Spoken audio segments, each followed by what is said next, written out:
23 अप्रैल सन 1967 रात के 3:35 बाइकनोर कॉस्मोड्रोम की चलती सर्द हवाओं के बीच एक रॉकेट लॉन्च किया गया जो तेज गर्जना की आवाज के साथ आसमान को चीरता हुआ ऊपर की ओर जा रहा था। ये था सोवियत यूनियन का सोयूज 1 स्पेसक्राफ्ट जो अपने इकलौते यात्री कॉस्मोनॉट व्लादिमीर कोमारोव को लेकर आकाश की ओर बढ़ रहा था। ये मिशन इतिहास रचने वाला था। पहली बार 2 सोवियत स्पेसक्राफ्ट सोयूज 1 और सोयूज 2 स्पेस में मिलकर डॉकिंग करने वाले थे, लेकिन जैसे ही ये यान पृथ्वी की ऑर्बिट में पहुंचा, मिशन कंट्रोल में वैज्ञानिकों के चेहरे पर हवाइयां उड़ गईं।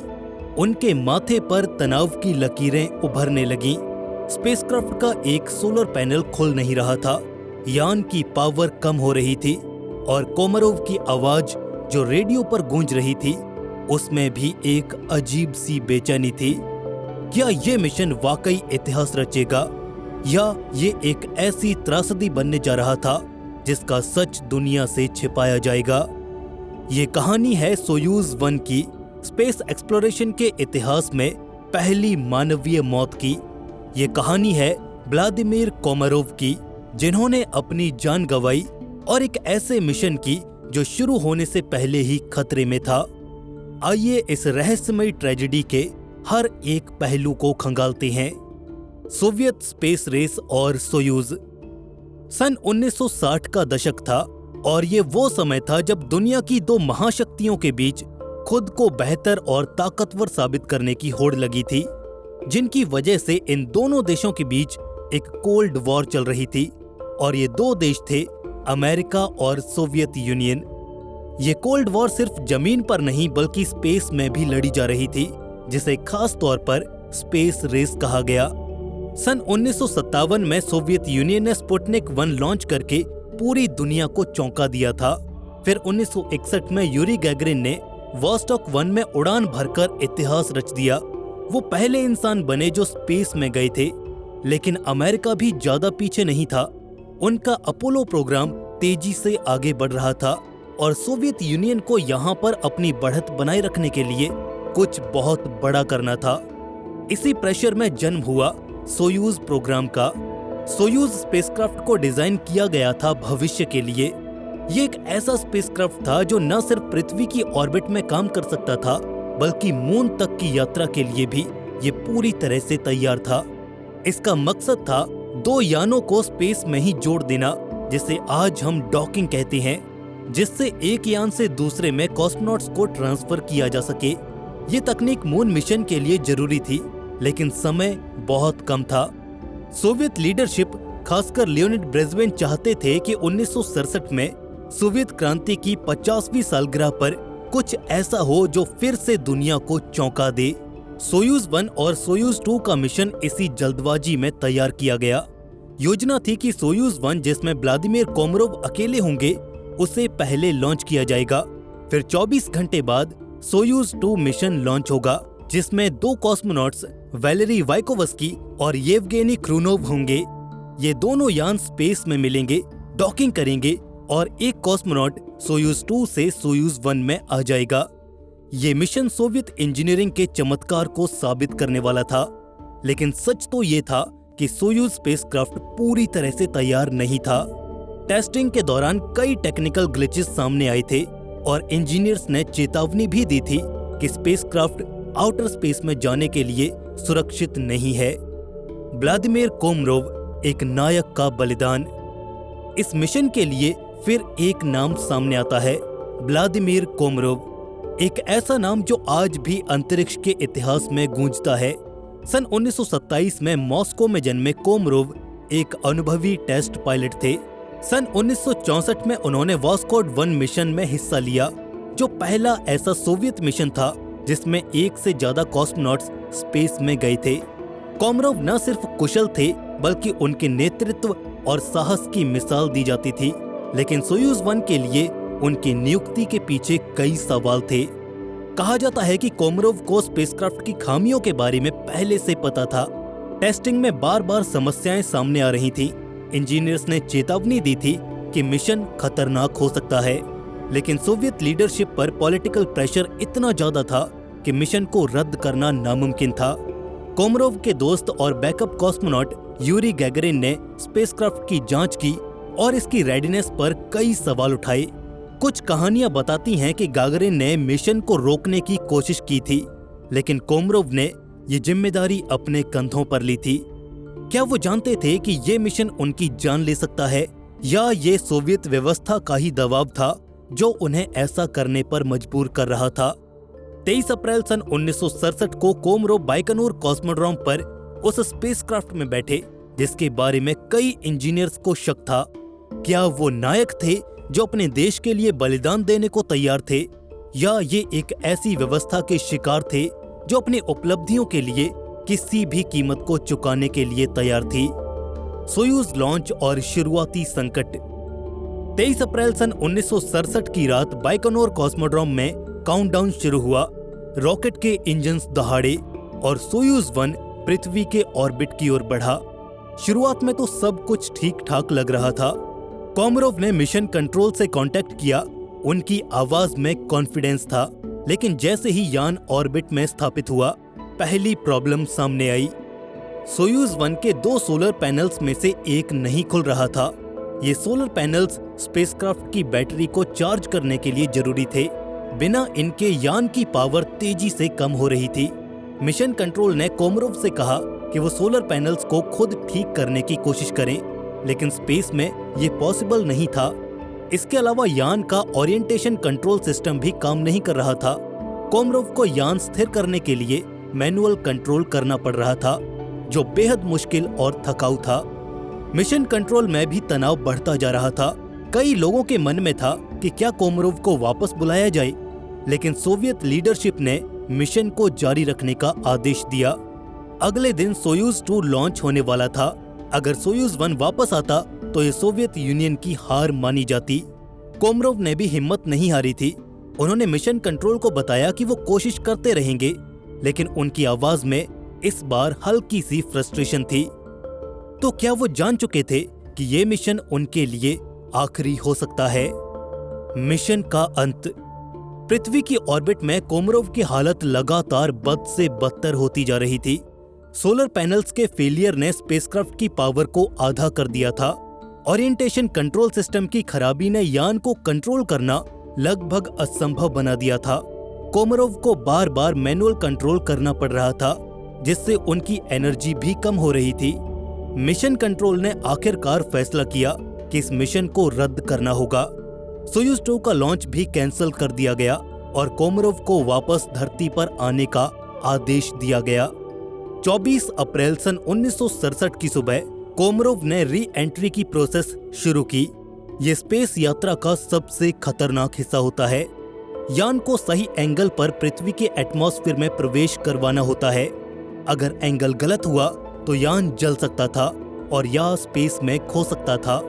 कोमरोव ने अपने एक्सपीरियंस का इस्तेमाल करते हुए यान को सही दिशा में लाने की कोशिश की। मिशन कंट्रोल में भी सांसें थम चुकी थी। री एंट्री शुरू हुई। यान एटमॉस्फेयर में एंटर कर चुका था। हीट इतनी ज्यादा थी कि यान की आउटर लेयर चमक रही थी, लेकिन फिर आखिरी के कुछ पलों में सबसे भयानक घटना हुई। सोयूज 1 का पैराशूट सिस्टम फेल हो गया। ड्रॉग पैराशूट तो डिप्लॉय हुआ, लेकिन वो मेन पैराशूट को बाहर नहीं खींच सका।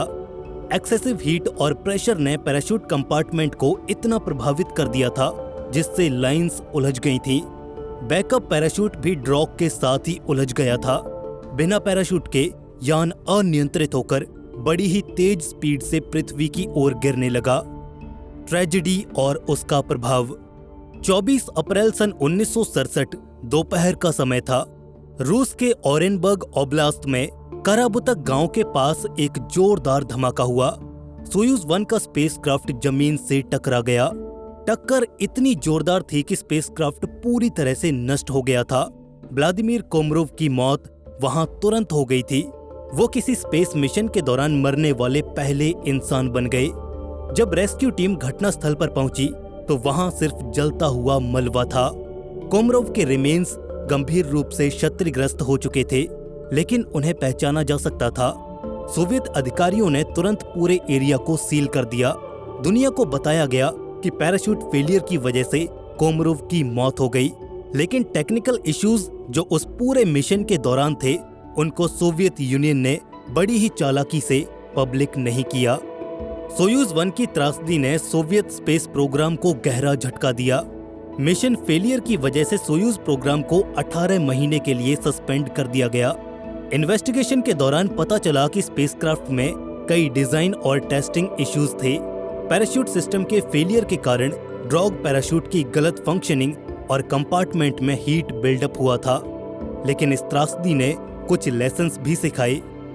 सोवियत इंजीनियर्स ने सोयूज स्पेसक्राफ्ट को रीडिजाइन किया, सेफ्टी प्रोटोकॉल्स को और सख्त किया गया। ये त्रासदी स्पेस एक्सप्लोरेशन के खतरों को सामने लाने वाली पहली कुछ घटनाओं में सबसे बड़ी थी। रहस्य और सवाल। सोयूज 1 की त्रासदी के इर्द गिर्द कई सवाल आज भी बने हुए हैं। क्या कोमरोव को मिशन की खामियों के बारे में पूरी तरह से पता था? क्या सोवियत नेतृत्व ने इंजीनियर्स की वार्निंग्स को नजरअंदाज किया था? कुछ लोग मानते हैं कि ये ट्रेजेडी कोल्ड वॉर की उस स्पेस रेस का नतीजा थी जिसमें ह्यूमन लाइफ से ज्यादा नेशनल प्राइड मायने रखता था।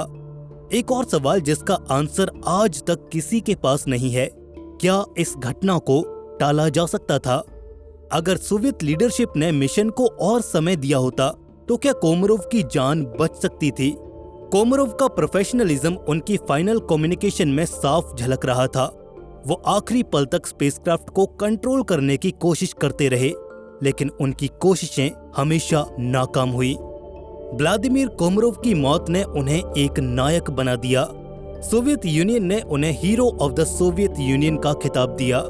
उनके सम्मान में मॉस्को में एक मेमोरियल बनाया गया, लेकिन उनकी सबसे बड़ी लेगेसी है वो सीख जो उनकी मौत ने स्पेस एक्सप्लोरेशन के बारे में पूरी मानव सभ्यता को सिखाई। इसी की बदौलत आज सोवियत प्रोग्राम जो इंटरनेशनल स्पेस स्टेशन के लिए कॉस्मोनॉट्स और एस्ट्रोनॉट्स को लेकर जाता रहा है, ये उसी डिजाइन पर आधारित है जिसे कोमरोव की मौत के बाद सुधारा गया। कोमरोव की कहानी करेज की है, सैक्रिफाइस की है और उस रिस्क की है जो स्पेस एक्सप्लोरेशन के साथ आता है। वो हमें याद दिलाते हैं कि हर सफल मिशन के पीछे उन लोगों की कहानियां छिपी होती हैं जिन्होंने अपनी जान गंवाई होती है। सोयूज 1 की ट्रेजेडी सिर्फ एक एक्सीडेंट नहीं थी, ये एक वार्निंग थी, एक रिमाइंडर था कि स्पेस एक्सप्लोरेशन जितना थ्रिलिंग है उतना ही डेंजरस भी। व्लादिमीर कोमरोव की मौत ने अंतरिक्ष के इतिहास में एक नया चैप्टर जोड़ दिया, एक ऐसा चैप्टर जो करेज, सैक्रिफाइस और ह्यूमैनिटी की क्यूरियोसिटी की कहानी कहता है। तो अगली बार जब आप रात के आसमान को देखें, उनमें मौजूद अनगिनत तारों को निहारें, तो एक पल के लिए व्लादिमीर कोमरोव को भी उन्हीं तारों में जरूर याद करना। एक इंसान जो स्पेस की इन्फिनिटी में गया और कभी वापस नहीं लौटा। सोयूज की कहानी यहीं पर खत्म नहीं होती। अप्रैल सन 1972 नासा का अपोलो 16 मिशन चांद की ओर अपने सफर पर आगे बढ़ रहा था। ये मिशन चांद के हाईलैंड एरियाज को एक्सप्लोर करने के लिए भेजा गया था, जहां इंसान पहले कभी नहीं उतरा था। इस मिशन में 3 एस्ट्रोनॉट्स चांद के इस सफर पर निकले थे। Commander John young, lunar module pilot Charles Duke और कमांड मॉड्यूल पायलट केन मैटिंगली। इस मिशन का मकसद था चांद के नए हिस्सों को एक्सप्लोर करना, वहां से सैंपल्स लेकर आना और चांद के अनदेखे इलाकों पर इंसानी पहुंच बनाना। लेकिन 19 अप्रैल को जब ये स्पेसक्राफ्ट चांद की ऑर्बिट में पहुंचा तो एक अजीब घटना ने इनकी दुनिया को हिला कर रख दिया। जॉन यंग और चार्ल्स ड्यूक ल्यूनर मॉड्यूल में थे, वो चांद पर उतरने की तैयारी कर रहे थे, लेकिन केन मैटिंगली कमांड मॉड्यूल में बिल्कुल अकेले चांद के चारों तरफ चक्कर लगा रहे थे। जब वो चांद के डार्क साइड की ओर पहुंचे, चांद का वो हिस्सा जो पृथ्वी से बिल्कुल छुपा हुआ है, तब उन्होंने वहां पर कुछ बहुत ही अजीब देखा। अंतरिक्ष के घुप अंधेरे में ऊपर छोटी छोटी रोशनियां चमक रही थीं। वो एक के बाद एक रोशनियां तेज होने लगीं, जैसे कोई अंतरिक्ष में उन्हें बुला रहा हो। ये कोई एक पल का नजारा नहीं था, बल्कि ये रोशनियां लगातार 15 मिनट तक उनके सामने दिखाई दी थीं। केन ने अपने हेडसेट पर जॉन से बात की और बोला, जॉन, मुझे कुछ लाइट्स दिखाई दे रही हैं, ये नॉर्मल नहीं लग रही। जॉन ने हैरानी से पूछा, लाइट्स? वहां ऊपर तो कुछ भी नहीं होना चाहिए, क्या वो स्पेसक्राफ्ट का रिफ्लेक्शन है? केन ने जवाब दिया, नहीं, ये बाहर है, वो एक तरह का पैटर्न बना रही हैं। चार्ल्स ड्यूक ने जैसे ही ये सुना, उन्होंने तुरंत कहा, ये तो बिल्कुल स्पूकी लग रहा है, क्या वो कोई सिग्नल हो सकता है? लेकिन केन के पास कोई जवाब नहीं था। ये रोशनियां उनके लिए एक अनसुलझी पहेली बन गईं। क्या वो चांद से आ रही थी या अंतरिक्ष के उस पार से? अब आप सोचकर देखिए, आप चांद की ऑर्बिट में अकेले हैं, एक छोटे से कमांड मॉड्यूल के अंदर। बाहर सिर्फ अंधेरा है, न जमीन की रोशनी, न कोई आवाज। और फिर आपके सामने एकाएक रोशनियां चमकने लगती हैं, कभी एक लाइन में, कभी बिखर कर और कभी एक रहस्यमय पैटर्न बनाते हुए। वो कोई तारे नहीं थे, क्योंकि तारे इतनी तेज ब्लिंक नहीं करते, और ना ही वो कोई सैटेलाइट थे, क्योंकि चांद के डार्क साइड पर उस समय कोई भी मैन मेड ऑब्जेक्ट नहीं थी। तो फिर वो क्या था? क्या चांद के अंदर से कोई एक्टिविटी हो रही थी, या कोई अनजान शक्ति उन्हें चुपके से देख रही थी? उस घटना के बाद केन के दिल में एक अजीब सा डर बैठ गया। केन मैटिंगली एक तजुर्बेकार एस्ट्रोनॉट थे, लेकिन ये नजारा उनके लिए बिल्कुल नया था। उस समय मॉड्यूल में वो बिल्कुल अकेले थे जब वो रोशनियां दिखाई दी। जॉन और चार्ल्स नीचे ल्यूनर मॉड्यूल में थे और ग्राउंड कंट्रोल से भी कोई डायरेक्ट कांटेक्ट नहीं था। केन ने ये बात अपने ऑडियो लॉग में रिकॉर्ड की और सोचा कि शायद जमीन पर वापस जाने के बाद उन्हें सब कुछ समझ आ जाएगा। लेकिन उस वक्त, उस अंधेरे में, वो रोशनियां उनके लिए एक डरावना अनुभव बन गईं। मिशन के बाद उन्होंने कहा, वहां ऊपर अकेले होना वैसे ही अजीब था, और फिर उन लाइट्स ने मुझे पूरी तरह से हैरान कर दिया। जब जॉन यंग और चार्ल्स ड्यूक चांद की जमीन पर उतरे, उन्होंने वहां अपना काम शुरू कर दिया। चार्ल्स ने मिशन के दौरान कहा, चांद का ये हिस्सा बिल्कुल अलग है, यहाँ का माहौल कुछ अजीब सा है। लेकिन उन्होंने वहां कोई रोशनियां नहीं देखी। केन, जो ऊपर ऑर्बिट में था, वो चमकती हुई रोशनियों को बार बार देखता रहा। उसने ग्राउंड कंट्रोल को बताया, मुझे चांद के ऊपर कुछ फ्लैशेस दिख रहे हैं, ये क्या हो सकता है? ग्राउंड कंट्रोल ने जवाब दिया, शायद कोई ऑप्टिकल इफेक्ट या इल्यूजन हो सकता है, कंफर्म करो। लेकिन केन को यकीन था, ये कोई साधारण इफेक्ट नहीं था। अपोलो 16 मिशन के खत्म होने के बाद जब तीनों एस्ट्रोनॉट्स जमीन पर वापस आए, तो केन ने इस घटना का जिक्र किया। उन्होंने ब्रीफिंग में बताया, मैं ये नहीं समझ पाया कि वो रोशनियां आखिर क्या थीं, लेकिन वो वहां पर थीं, मेरी आंखों के सामने। नासा के वैज्ञानिकों के लिए ये एक नई मिस्ट्री बन गई। कुछ लोगों ने सोचा कि शायद ये चांद पर किसी एलियन सभ्यता के होने की निशानी थी, एक ऐसी सिविलाइजेशन जो शायद हमें दिखाई नहीं देती। वहीं दूसरों ने कहा कि ये शायद कोई कॉस्मिक इवेंट हो सकता है, जैसे कोई मेटेओर या पार्टिकल्स का खेल। लेकिन सवाल ये था कि अगर ये इतना ही सिंपल था, तो सिर्फ केन को ही क्यों दिखा, किसी और को क्यों नहीं? ये बात नासा के अंदर और बाहर भी चर्चा का विषय बन गई। कुछ साइंटिस्ट ने ये थियराइज किया कि शायद ये चांद के पुराने वॉल्केनिक क्रेटर से निकली कोई गैस होगी जो रोशनी पैदा कर रही थी। कुछ लोग ये सोच रहे थे कि ये शायद कोई अंतरिक्ष में घूमता हुआ कोई मलबा हो सकता था जो सनलाइट को रिफ्लेक्ट कर रहा था। लेकिन केन का कहना था, वो रोशनियां एक रिदम में थीं, जैसे कोई जानबूझकर कर रहा हो। इस बात ने लोगों के मन में और क्यूरियोसिटी जगा दी। क्या वास्तव में ये अंतरिक्ष में छिपा कोई बहुत बड़ा राज था? ये मिस्ट्री सन 1972 से लेकर अगले साल तक ऐसे ही बनी रही। फिर सन 1973 में नासा ने इसका एक साइंटिफिक जवाब दिया। वैज्ञानिकों ने बताया कि वो चमकती हुई रोशनियां असल में कॉस्मिक रेज की वजह से थीं। कॉस्मिक रेज अंतरिक्ष में तेजी से ट्रेवल करने वाले हाई एनर्जी पार्टिकल्स होते हैं। जब ये पार्टिकल्स केन मैटिंगली की आंखों के रेटिना से टकराए, तो उन्होंने छोटी छोटी फ्लैशेस पैदा की। इस फिनोमिनन के बारे में हम बहुत पहले से जानते थे, जो एस्ट्रोनॉट्स के साथ अक्सर होता है, लेकिन अपोलो 16 में ये ज्यादा इंटेंस था, क्योंकि केन चांद के डार्क साइड पर थे, जहां हमारी पृथ्वी का मैग्नेटिक फील्ड उन्हें शील्ड नहीं कर रहा था। ये एक्सप्लेनेशन साइंस के हिसाब से बिल्कुल सही है। कॉस्मिक रेज इंसानों की आंखों में रोशनी का इल्यूजन बना सकती हैं और ये फ्लैशेस एक पैटर्न में भी दिखाई दे सकती हैं। नासा ने भी ये कंफर्म किया कि वो कोई बाहरी रोशनी नहीं थी, बल्कि केन के दिमाग और आंखों का रिएक्शन था कॉस्मिक रेज के साथ। लेकिन इसके बावजूद एक सवाल रह जाता है, क्या ये पूरा सच था?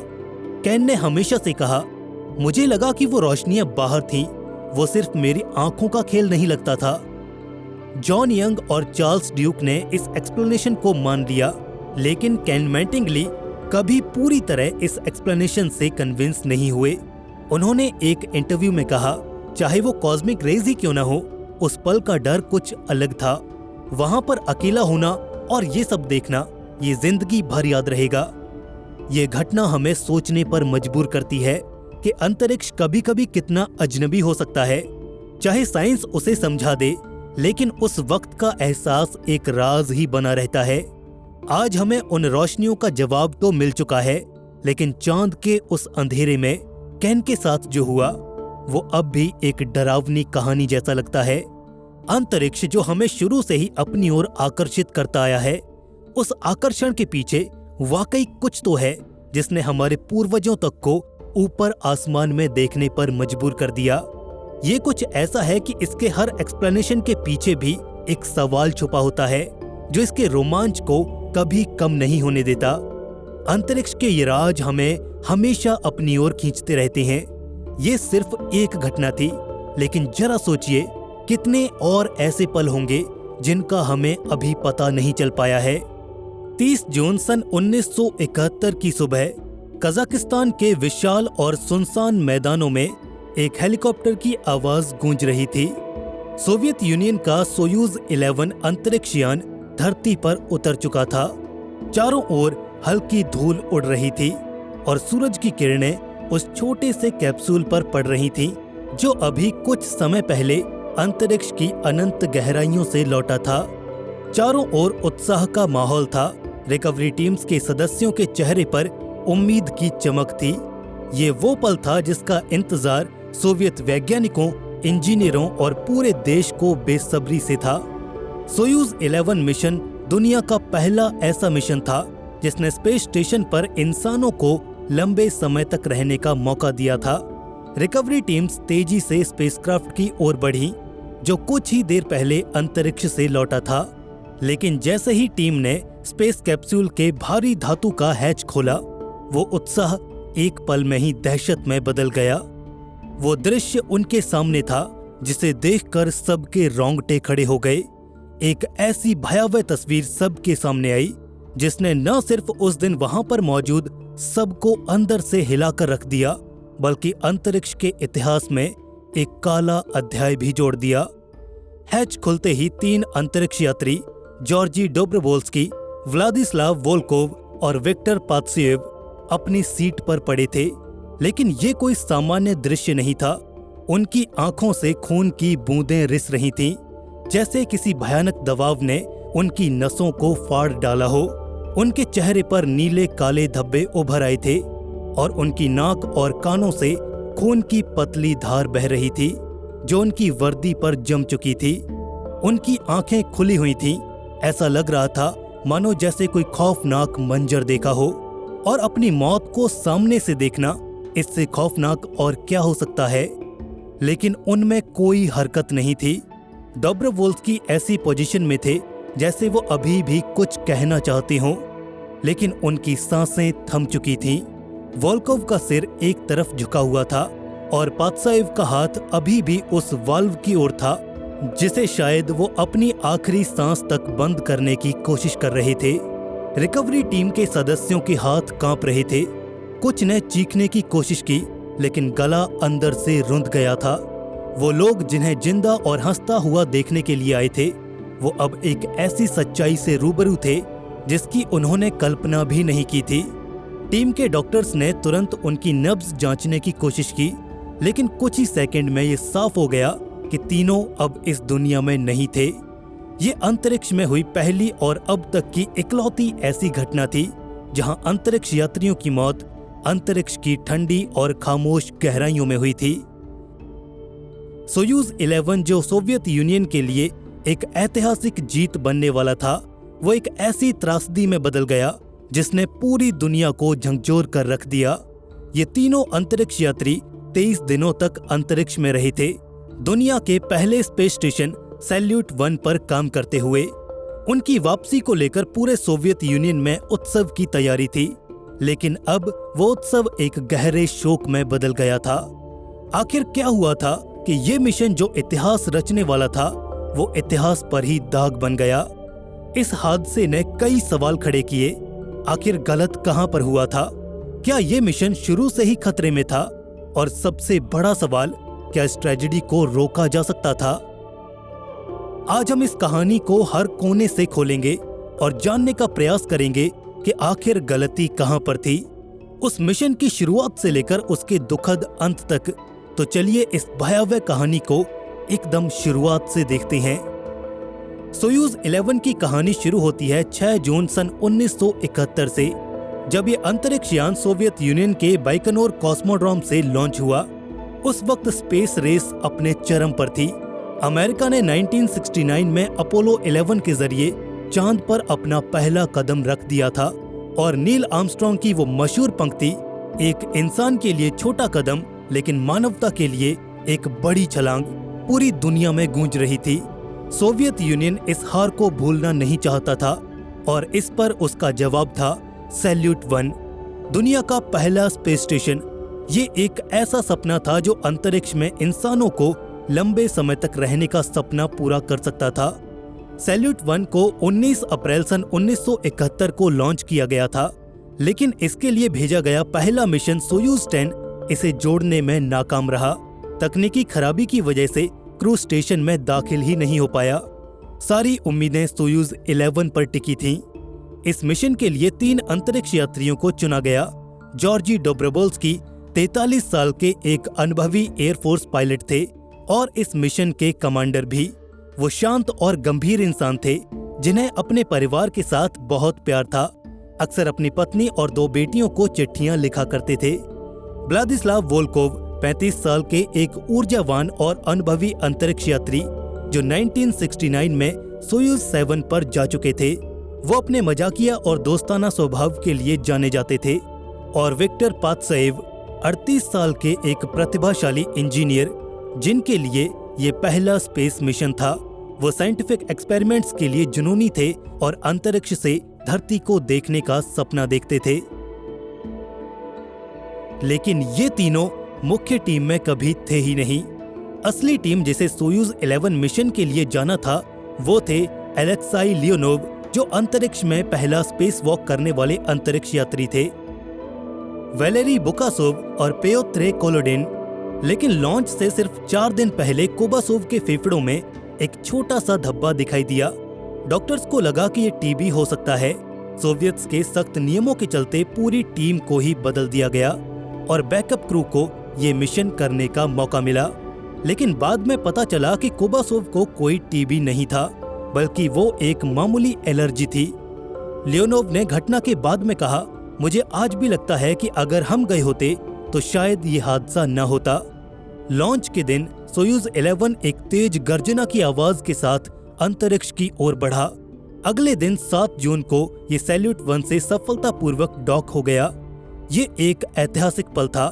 पहली बार इंसान अंतरिक्ष के एक स्पेस स्टेशन पर रहने जा रहे थे। अगले 22 दिनों तक इन तीनों ने वहां पर कई प्रयोग किए।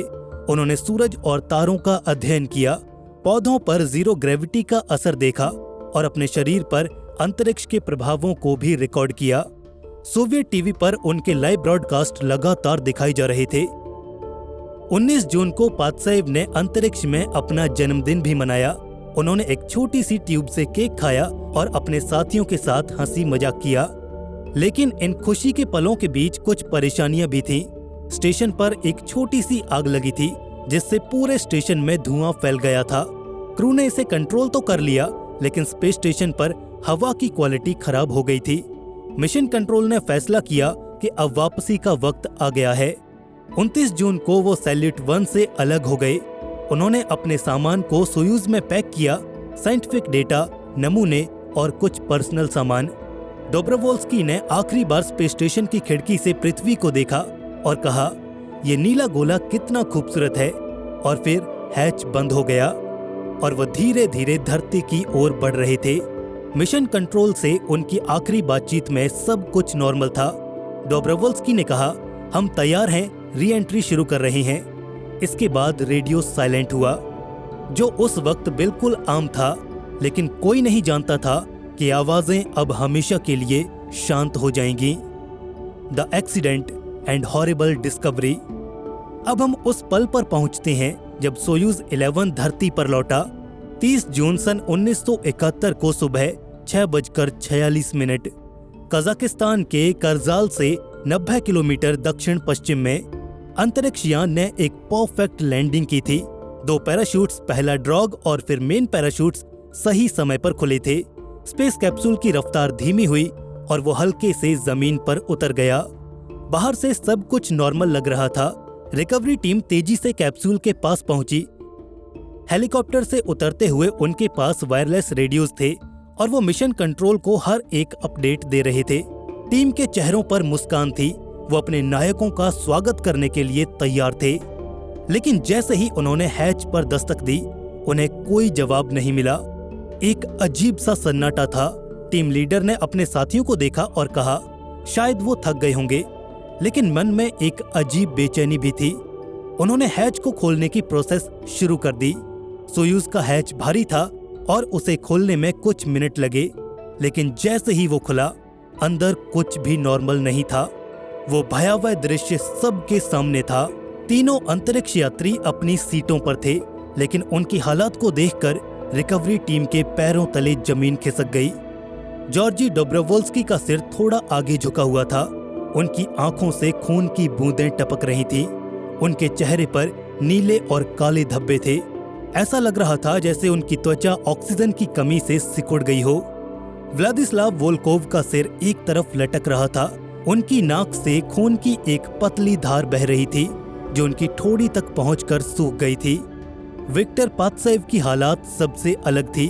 उनका एक हाथ उस वेंटिलेशन वाल्व की ओर था जो उनके बगल में ही था। उनकी उंगलियां उस ओर मुड़ी हुई थीं, जैसे वो आखिरी सांस तक उसे बंद करने की कोशिश कर रहे हों। उनके कानों से खून बह रहा था और चेहरा नीला पड़ चुका था। रिकवरी टीम के एक मेंबर ने बाद में लिखा, उस पल को शब्दों में बयान करना मुश्किल है।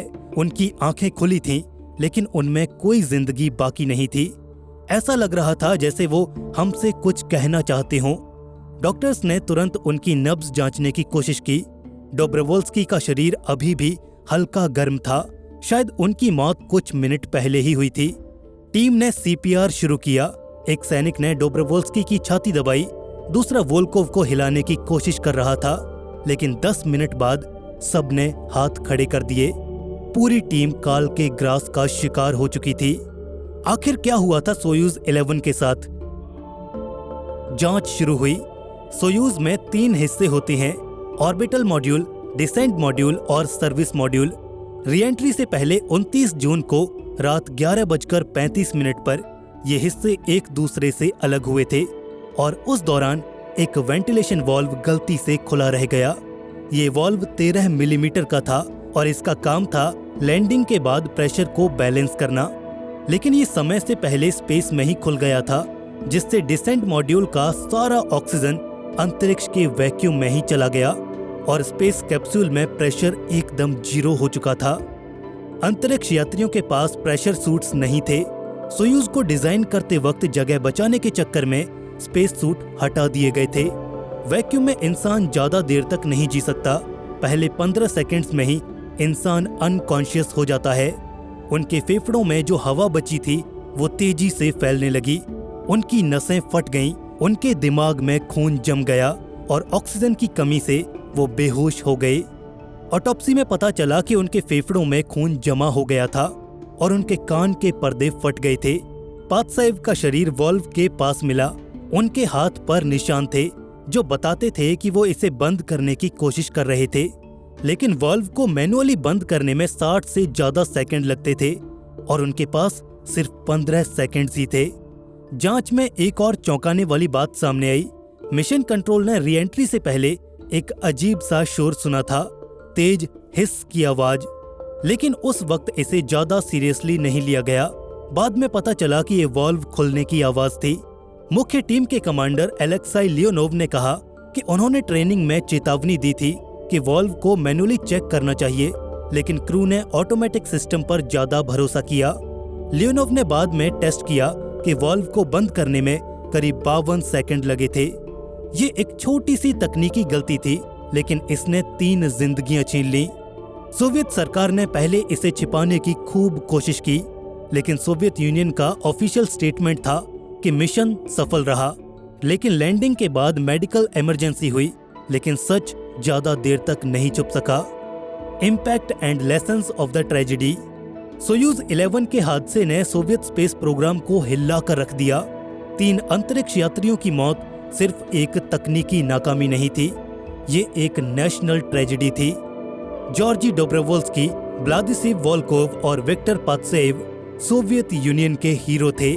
उनके परिवार के लिए ये खबर किसी बुरे सपने से कम नहीं थी। डोब्रोवोल्स्की की पत्नी ल्यूडमिला को जब ये खबर दी गई तो वो अपने बच्चों को सीने से लगाकर घंटों तक रोती रही। वोल्कोव के बेटे ने बाद में कहा, मेरे पिता हमेशा कहते थे कि वो सितारों को छू कर लौटेंगे, लेकिन वो कभी वापस नहीं आए। पात्सेव की पत्नी वेरा, जो खुद एक वैज्ञानिक थी, उन्होंने उनके अधूरे प्रयोगों को पूरा करने की कोशिश की।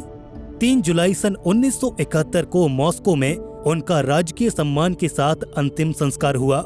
क्रेमलिन की दीवार में उनकी राख रखी गई थी और उस दिन हजारों लोग सड़कों पर थे।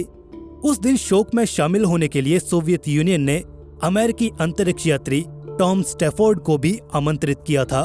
ये कोल्ड वॉर के बीच एकजुटता का एक दुर्लभ पल था, लेकिन इस शोक के साथ सवाल भी उठ रहे थे। क्या ये बलिदान व्यर्थ था? क्या ये सोवियत यूनियन के स्पेस प्रोग्राम का अंत है? हादसे के बाद सोवियत सरकार ने 2 साल तक कोई भी मैन्ड मिशन नहीं किया। ये समय जांच और सुधार का था। इंजीनियर्स ने सोयूज को फिर से डिजाइन किया। सबसे बड़ा बदलाव था प्रेशर सूट्स का आना। पहले 3 लोगों के लिए जगह बनाने के चक्कर में सूट्स हटा दिए गए थे। अब क्रू की संख्या 2 कर दी गई ताकि हर अंतरिक्ष यात्री सूट पहन सके। वेंटिलेशन वाल्व को भी सुधारा गया, इसे ऑटोमेटिक से मैनुअल कंट्रोल में बदला गया और एक एक्स्ट्रा सिक्योरिटी लॉक भी जोड़ा गया। सन 1973 में सोयूज 12 ने इस नए डिजाइन को टेस्ट किया। मिशन सफल रहा और अंतरिक्ष यात्रियों ने सूट पहनकर री एंट्री की। ये एक सबक था, सुरक्षा को कभी हल्के में नहीं लिया जा सकता। इस ट्रेजेडी का असर सिर्फ सोवियत यूनियन तक नहीं रहा, नासा ने भी इसे गंभीरता से लिया। अपोलो 15 जो कुछ ही हफ्तों बाद लॉन्च होने वाला था, उसमें भी नए नियम जोड़े गए। अंतरिक्ष यात्रियों को री एंट्री के दौरान प्रेशर सूट्स पहनना कंपलसरी कर दिया गया।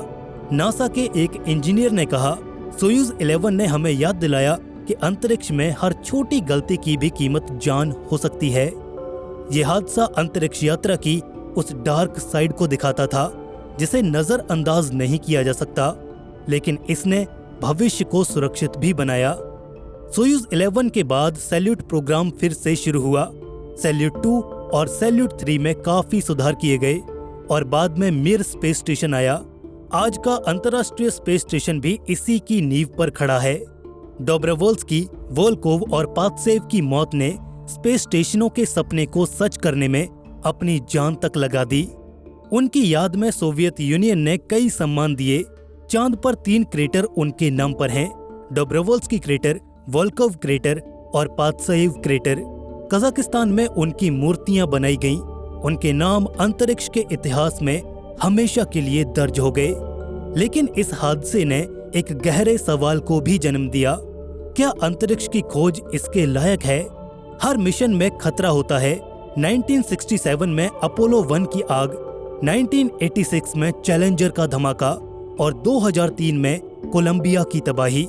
ये हमें याद दिलाता है कि अंतरिक्ष तक पहुंचना आसान नहीं है, लेकिन फिर भी हर हादसा हमें पहले से बेहतर बनाता है। सोयूज 11 ने तकनीकी सुधारों के साथ साथ अंतरिक्ष यात्रियों की ट्रेनिंग को भी बदल दिया।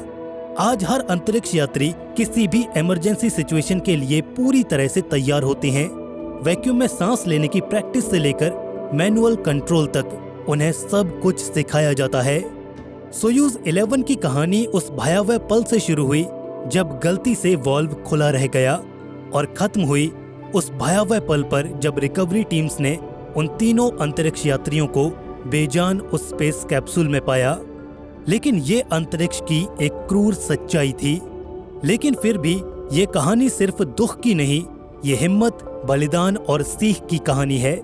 जहां सोयूज 11 नाकाम रहा, वहां इसने भविष्य के लिए एक नया रास्ता बना दिया। इस हादसे ने सोवियत यूनियन और पूरी दुनिया को अंतरिक्ष यात्रा की सुरक्षा पर सोचने पर मजबूर कर दिया। प्रेशर सूट्स, बेहतर डिजाइन और सख्त नियम, ये सब उसी दुखद घटना की देन है।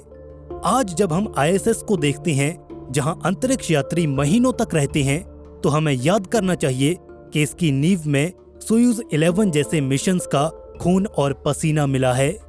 हर अंतरिक्ष यात्री जो आज सितारों की ओर बढ़ता है, वो उनके बलिदानों का ऋणी है। उनकी कहानी हमें सिखाती है कि हार से डरने की बजाय हमें उससे सीखना चाहिए। अंतरिक्ष की ये यात्रा कभी खत्म नहीं होगी, चाहे इसके हर कदम पर खतरे हैं, लेकिन हर खतरा हमें आगे ले जाता है। सोयूज 11 के नायकों ने हमें वो रास्ता दिखाया। उनकी याद में हमें समझना चाहिए कि हर सफलता के पीछे कुछ बहुत बड़े बलिदान छिपे होते हैं। आपको ये कहानी कैसी लगी? क्या इस ट्रेजेडी ने आपको अंतरिक्ष की खोज के बारे में सोचने पर मजबूर किया? हमें अपनी राय नीचे कमेंट सेक्शन में जरूर बताइएगा। अगर आप अंतरिक्ष की ऐसी ही और कहानियां सुनना चाहते हैं, तो हमारे चैनल को सब्सक्राइब करके बेल नोटिफिकेशन इनेबल जरूर कर लीजिए। इस वीडियो को अपने दोस्तों के साथ शेयर जरूर कीजिए, ताकि वो भी इस इतिहास को जान पाएं। दोस्तों, जल्द मिलेंगे ऐसे ही एक और नए इन्फॉर्मेटिव वीडियो के साथ। तब तक के लिए स्टे क्यूरियस, बी हैप्पी। नमस्कार।